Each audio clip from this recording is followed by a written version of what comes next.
کچھ ناپاکیاں یا نجاستیں ایسی ہیں جن کو نجاست غلیظہ کہا جاتا ہے، اور کچھ نجاستیں یا ناپاکیاں ایسی ہیں جن کو نجاست خفیفہ کہا جاتا ہے۔ ہر مسلمان کو یہ پتہ ہونا چاہیے کہ دنیا بھر میں جو ناپاک چیزیں ہیں ان میں سے کون سی غلیظہ ہیں اور کون سی خفیفہ ہیں، تاکہ وہ نماز پڑھتے ہوئے ان نجاستوں کے احکام کے مطابق عمل کرنے میں کامیاب ہو سکے۔ نجاست غلیظہ، غلیظ لفظ سے ہی سمجھ آ رہا ہے کہ یہ وہ نجاستیں ہیں جن کا حکم سخت ہے، تھوڑی سی بھی لگے گی نا تو نماز نہیں ہوگی۔ اور نجاست خفیفہ ان نجاستوں کو کہتے ہیں جن کا حکم شریعت نے خفیف رکھا ہے، ہلکا رکھا ہے۔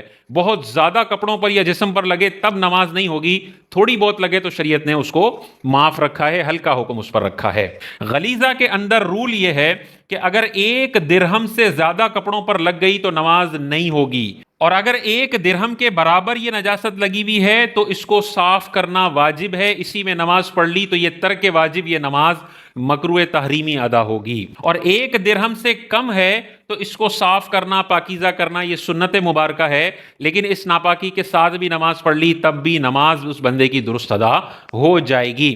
اب یہ 1 درہم ہوتا کتنا ہے وہ نوٹ کر لیں۔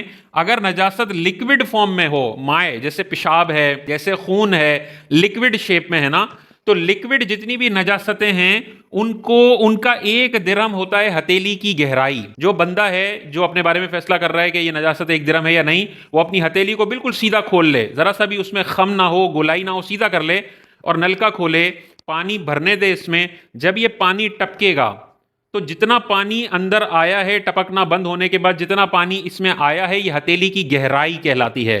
اتنا بڑا دھبا اگر ہو جائے تو وہ 1 درہم کہلاتا ہے۔ عموماً یہ تقریباً اتنا بڑا ہوتا ہوگا ہتھیلی کی گہرائی، آپ خود بھی چیک کر سکتے ہیں، جتنی جس کی گہرائی ہے اتنا بڑا اگر پیشاب کا یا خون کا دھبا بن جاتا ہے تو 1 درہم کے برابر ہو جائے گا۔ اس کو صاف کرنا واجب ہے، اسی میں پڑھ لی نماز مکروہ تحریمی۔ اور اگر 1 درہم سے زیادہ اتنا بڑا پیشاب کا دھبا ہو گیا تو اب اس میں نماز پڑھی تو نماز ہوگی ہی نہیں۔ اور اتنا دھبا مثال کے طور پہ پیشاب کا ہوا، 2 قطرے پیشاب کے لگ گئے بچے کے، تو اس کو صاف کرنا بھی سنت ہے، لیکن اگر اسی کپڑے میں نماز پڑھ لی تب بھی نماز اس کی بندے کی درست ہو جائے گی۔ یہ ہے نجاست غلیظہ کا حکم۔ اور اگر نجاست ٹھوس ہو یعنی لکوڈ نہ ہو تو پھر 1 درہم بنتا ہے 4.5 ماشا۔ 4.5 ماشا گرام میں کنورٹ کریں تو 4.2 سے تھوڑا زیادہ ہوتا ہے، 4.3 سے تھوڑا زیادہ گرام ہوتا ہے۔ اگر اتنی بھاری، اتنی وزن کی نجاست کپڑوں پر لگ گئی تو پھر اس کو دور کرنا واجب ہے، اور اگر اس سے زیادہ نجاست لگی تو نماز ہی نہیں ہوگی، اور اس سے کم لگی ہے تو پھر وہ نماز ہو جائے گی، لیکن وہ سنت کا ترک ہوگا۔ تو وزن تو نہیں ہم کریں گے نجاست کا، لیکن آپ غالب گمان کریں دیکھ کر کے کیا یہ 4.5 ماشا سے اوپر کی ہوگی، برابر ہوگی یا کم ہوگی۔ اگر آپ کو اوپر لگ رہی ہے آپ نے اس کو 1 درہم سمجھنا ہے زیادہ اور اس کو صاف کر کے نماز پڑھنی ہے۔ نجاست خفیفہ جس کا ٹھنڈا حکم ہے، ہلکا حکم ہے، وہ کیا ہے کہ جس جگہ پر لگی ہے اس جگہ کا پورا 1/4 گھیر لے، 25%، اتنی زیادہ نجاست لگے تو اس میں 25% یا اس سے زیادہ گھیر لے تو نماز نہیں ہوگی اس کپڑے میں، 25% سے کم ہو تو نماز ہو جائے گی۔ مثال کے طور پہ آستین پہ لگی ہے تو اب پوری آستین کا اگر 1/4% یہ گھیر لیتی ہے نجاست تو پھر نماز کا مسئلہ بنے گا، 25% سے زیادہ گھیر لیتی ہے تو نماز کا مسئلہ بنے گا۔ لیکن مثال کے طور پہ اتنی جگہ پہ نجاست لگی اور وہ خفیفہ نجاست ہے، یعنی اتنا ایریا اس نے گھیر لیا، تو وہ 25% نہیں ہے پوری آستین کا، اس میں نماز پڑھیں گے تو نماز ہو جائے گی۔ بہتر ہے کہ اس کو بھی صاف کر لیں، لیکن اس کا حکم شریعت نے ہلکا رکھا ہے۔ اب کون سی نجاستیں خفیفہ کی کیٹیگری میں آئیں گی کہ 25% تک لگے گی جس عضو پر یا جس کپڑے کے حصے پر، تب جا کے نماز کا مسئلہ بنے گا، کم پہ شریعت نے معاف رکھا ہے، وہ کون سی ہیں؟ اور کن نجاستوں کا حکم غلیظہ ہے وہ کون سی ہیں، وہ ہم ڈسکس کر لیتے ہیں۔ دنیا بھر کی جتنی بھی نجاستیں ہیں ان میں سے صرف 2 نجاستیں نجاست غلیظہ میں، خفیفہ میں آتی ہیں بس۔ اور ان خفیفہ نجاستوں میں سے پہلی والی ہے حلال جانوروں کا پیشاب۔ جتنے بھی حلال جانور ہم کھاتے ہیں، گائے ہے، بیل ہے، بھینس ہے، بھینسا ہے، بکرا ہے، بکری ہے، یہ جتنے بھی حلال جانور ہیں ان کا پیشاب نجاست خفیفہ میں آتا ہے۔ بہت زیادہ کپڑوں پر لگے کہ پورا 25% گھیر لیا اس عضو کا، اس کپڑے کے حصے کا، پھر جا کے نماز کا مسئلہ بنتا ہے۔ 3-4 قطرے اگر لگے ہیں ان حلال جانوروں کے پیشاب کے تو اس میں کوئی مسئلہ نماز کو نہیں ہوگا۔ بہتر ہے اس کو بھی ہٹا لیں، صاف کر لیں، دھو لیں، لیکن اس کے ساتھ بھی نماز پڑھ لی تو نماز ہو جائے گی۔ پہلی یہ نجاست خفیفہ۔ دوسری ہے جو اونچا اڑنے والے حرام پرندے ہیں، جیسے چیل ہے، کوا ہے، باز ہے، یہ سارے حرام پرندے ہیں جو اونچا اڑتے ہیں۔ تو یہ اونچا اڑنے والے حرام پرندوں کی جو بیٹ ہے یہ بھی نجاست خفیفہ ہے، اس کا بہت سخت حکم नहीं है। लिहाजा कव्वे की बीट लग गई, नजासत खफीफा है, इतनी भी लगी है और आपकी आस्तीन पर लगी है, इससे नमाज में कोई फ़र्क नहीं पड़ेगा। आप इसको पोंछ लें, नमाज पढ़ लें, नमाज आपकी अदा हो जाएगी। इसी तरह बाज है, शिकरा है, चील है, उसकी बीट लगती है तो खफीफा है, हल्का हुक्म है। कुछ जानवर ऐसे हैं जिनकी बीट पाक होती है, जैसे हलाल परिंदे जो हैं जो ऊंचा उड़ते हैं, जैसे कबूतर है, मैना है, ये ऊंचा उड़ने वाले हलाल परिंदे हैं, दाने खाते हैं, चीर फाड़ करने वाले परिंदे नहीं हैं। इनकी जो बीट है वो पाक है, ठीक है। तो ऊपर अगर कबूतर है, पाक कबूतर, उसकी बीट लग जाती है, आप साफ कर लें, ये पाक है, इसका कोई मसला नहीं है, इसमें नापाकी का कोई तसव्वुर नहीं है। इसी तरह हशरातुल अर्ज जितने भी हैं, कीड़े मकोड़े, छोटे मोटे जो कीड़े मकोड़े होते हैं, लाल बैग है, मच्छर है, मक्खी है, इनके अंदर बाजों का खून होता है तो ये भी पाक होता है। और इनकी अगर कोई नजासत है, बीट वगैरह है, ये भी पाक होती है। हशरातुल अर्ज, कीड़े मकोड़ों का नापाकी वाली चीज़ उनमें नहीं होती। और खफीफा नजासतें आपको बताया दो हैं, हलाल जानवरों का पेशाब और ऊंचा उड़ने वाले हराम जानवरों की बीट, ये नजासत खफीफा है।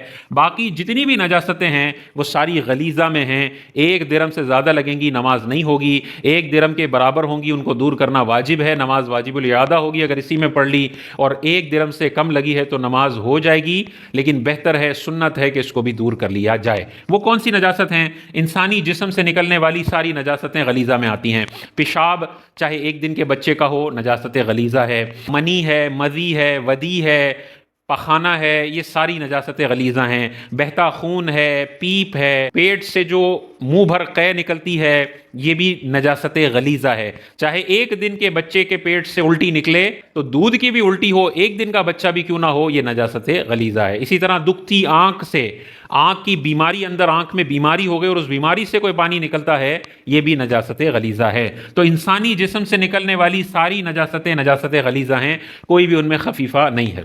हलाल जानवरों का पेशाब नजासत खफीफा है, लेकिन हलाल जानवरों का गोबर, लीद वगैरह ये नजासत गलीज़ा हैं। गाय का पेशाब खफीफा, गाय का गोबर गलीज़ा। बकरे का पेशाब खफीफा, बकरे की जो मेंगनियाँ वगैरह होती हैं ये नजासत गलीज़ा हैं, एक दिरहम से ऊपर लगेंगी, नमाज नहीं होगी। इसी तरह ऊंचा उड़ने वाले हराम परिंदों की बीट नजासत खफीफा, और नीचा उड़ने वाले हलाल परिंदे जैसे मुर्गी है और बत्तख है, ये नीचे उड़ सकते हैं, ऊंचा उड़ने की इनमें सलाहियत नहीं होती। ये सारे जो नीचा उड़ने वाले हलाल जानवर हैं उनकी बीट नजासत गलीज़ा है, ठीक है।